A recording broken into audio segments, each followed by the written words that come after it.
Good morning, everybody. It's Saturday, so I wanted to do a little bit more of a lighthearted video today. I'm going to talk about the family cottage or the family lake house or vacation property and what do you do with your estate plan on that. And we've had a couple situations come up recently that raise this issue. And for many of you who know me, It's know low that I o'clock. grew up at Lake Wawasee, spent all my summers there from the time I was a little baby up through college, and mom and dad sold the house then after that. I just love it at Lake Wawasee. I have so many great memories, and many of you I know have great memories with your family, whether you owned a property or vacationed at one. But you may have a property that's even a ski resort property or something like that that this applies to. And the question becomes, what do I do as a parent to pass that property on to my family so that it doesn't create a problem, it doesn't create a burden, and the three things I'm going to cover in this quick video are use of the property, payment for it, and also maybe a legal structure that you might consider using. So first of all, the use of the property becomes kind of complicated because right away you've got children and grandkids living in different states, different areas, and some can use it easier. How do you divide that up so that one family member gets their fair share and the other family member gets their fair share, and avoiding conflicts between those kids and grandkids?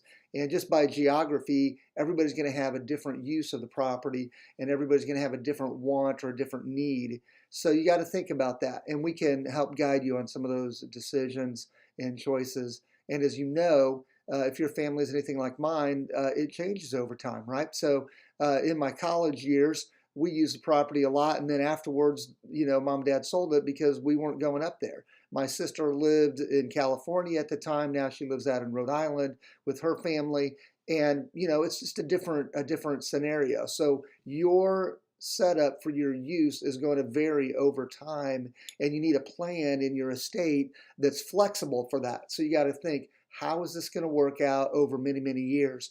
We did have a family friend of ours up at Wawasee that celebrated 100 years of the same family cottage within the same family. It's incredible. It's an incredible blessing that they were able to celebrate that with their kids and grandkids and great grandkids. I mean, 100 years is unbelievable. But think about all the different issues that come up with that. So use is number one. Payment is number two. So once you figure out how you're going to use it, you also have to figure out who's going to pay. And this can get as silly as paying for the grass, cutting.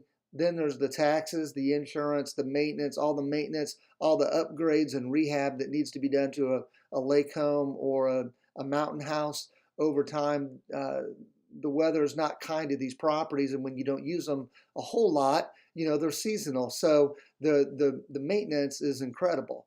So you've got to budget in for that and say, which of my kids are going to pay for that? Are they going to pay according to their use, the days of the year? And then are they going to kind of fight over, well, I didn't get the best weeks, or my weeks were rainy, or I couldn't use it as much this year. Do I need to pay equally among my siblings or grandkids?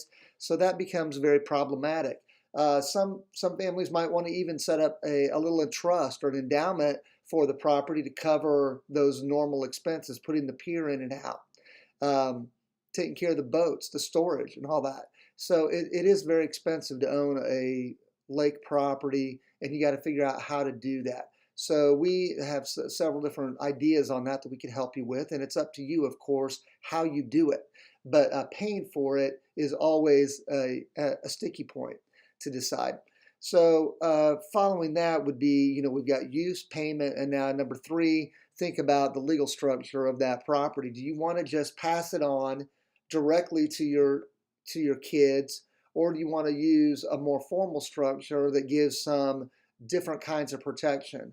Two different ideas would be to use an LLC, a limited liability company, or maybe a trust that holds only that lake property or vacation home.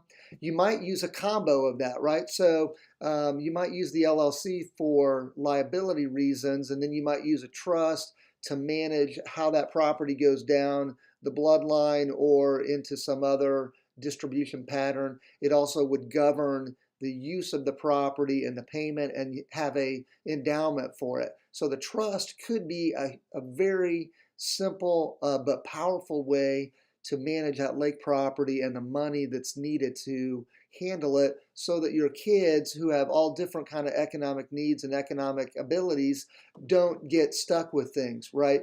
And it's a nice fair way to do it. So a lot of families have lake properties.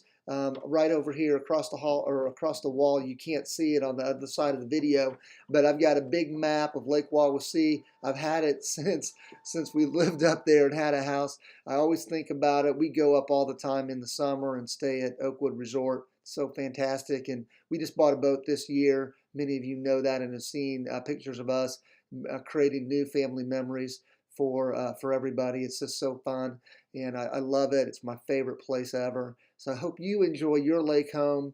If you would like to talk about all the different ways we can help you pass that on as part of your estate plan, there's a lot of neat things that can be done, and we'd love to help you because it's dear to our heart, and we'd love to just do whatever we can to serve you.